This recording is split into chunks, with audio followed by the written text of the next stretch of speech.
हर बदलता मौसम अपने साथ कुछ चेंजेस लेकर आता है और हमें अपनी फूड हैबिट्स और लिविंग स्टाइल को अकॉर्डिंगली मैनेज करना होता है। सर्दियों में हम फीमेल्स को जो सबसे बड़ा मसला फेस करना पड़ता है कि दिन बहुत ही छोटे होते हैं और पता ही नहीं चलता कि दिन कैसे गुजर गया।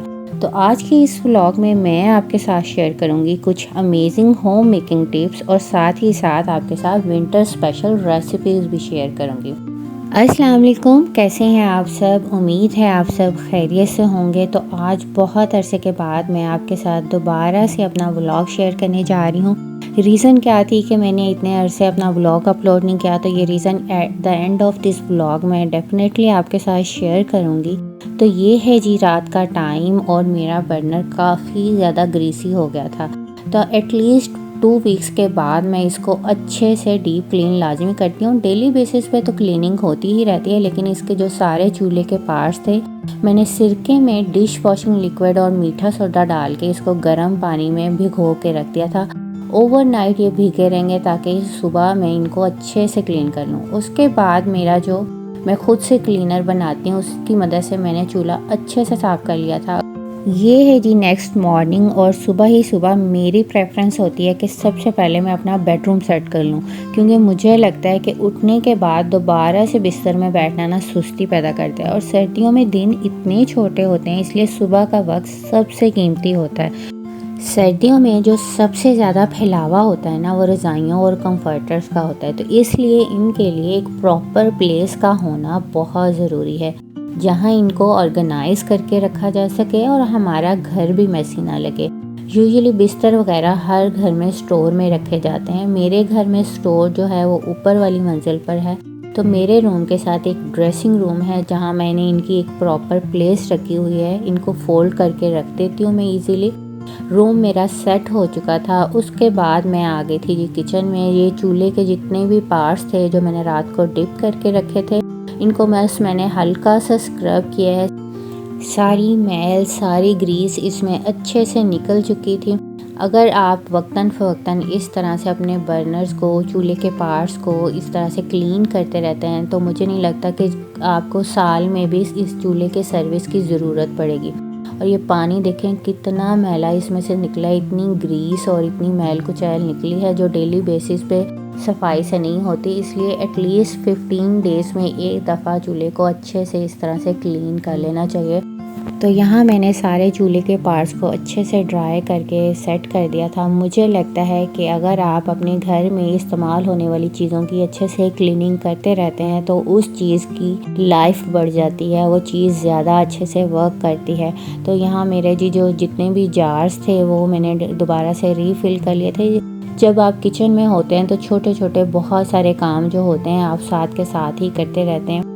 अच्छा, ये जितने भी जो मेरे रिमेनिंग पैकेट में जो भी कोई चीज़ रह जाती है तो उसके लिए ये मैंने एक दफ़ा दराज से क्लिप्स लिए थे। क्वालिटी वाइज तो ये कोई बहुत स्ट्रॉन्ग नहीं थे, लेकिन फिर भी ये अच्छे से वर्क करते हैं। आजकल बच्चों की छुट्टियां चल रही हैं तो ये कुछ फ्रोज़न आइटम्स हैं जो मैं स्टोर करके रखती हूँ, क्योंकि ब्रेकफास्ट यूजुअली लेट ही होता है तो दोपहर में उनको बहुत लाइट सा खाने के लिए चाहिए होता है। तो ये सारी चीज़ें मैं पैकेट्स में रखने के बजाय अपनी फ्रिज में जो है वो बॉक्सेस में स्टोर करके रखती हूँ। इस तरह फ्रिज भी ऑर्गेनाइज लगती है।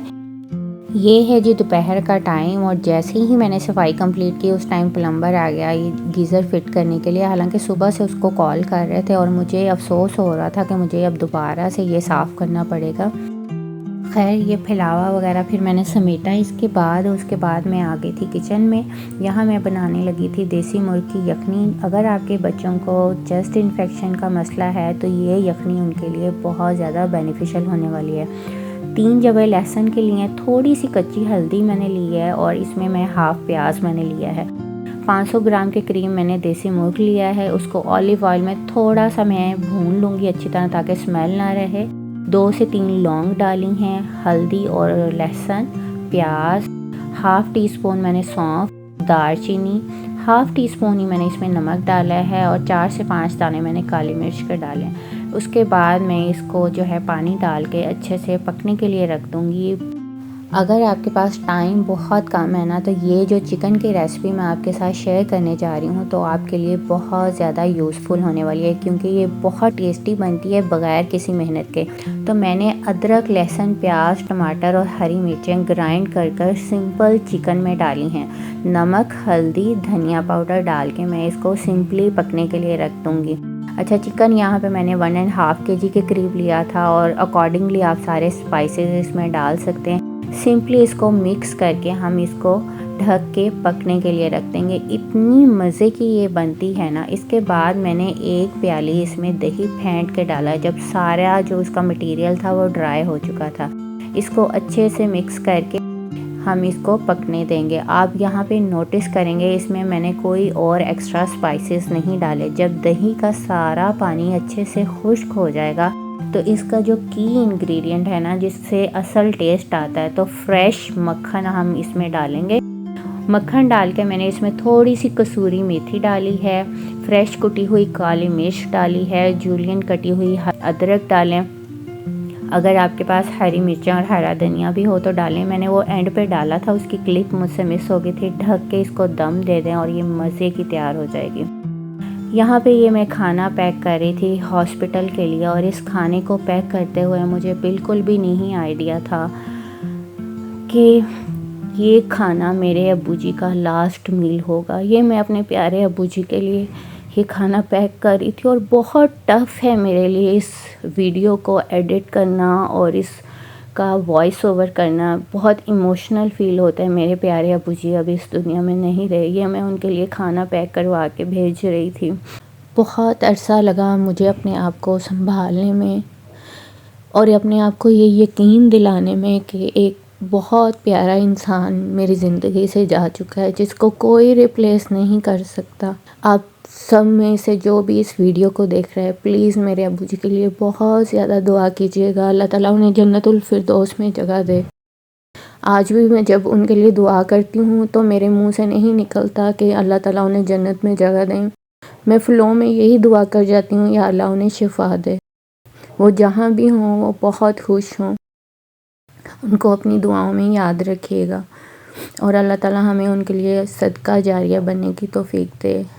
मैं बहुत अरसे तक इसलिए वीडियो नहीं डाल सकी। मुझे बहुत टाइम लगा। मुझे लग रहा था कि शायद मैं डिप्रेशन में चली जाऊंगी। बड़ा हौसला करके मैं ये वीडियो एडिट कर रही हूँ ताकि मैं अपने आप को इंगेज कर सकूँ, अपनी अटेंशन को डाइवर्ट कर सकूँ। कहते हैं कि वक्त के साथ साथ आहिस्ता आहिस्ता सब्र आ जाता है, लेकिन मुझे लगता है शायद आपको उस दुख के साथ जीना आ जाता है।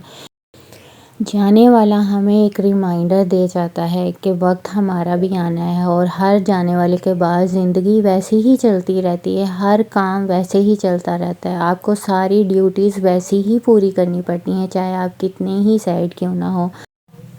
तो ये है जी शाम का टाइम, और मैं आ गई थी बच्चों के रूम में। इस दफ़ा मेरा हर काम बहुत डिले हुआ।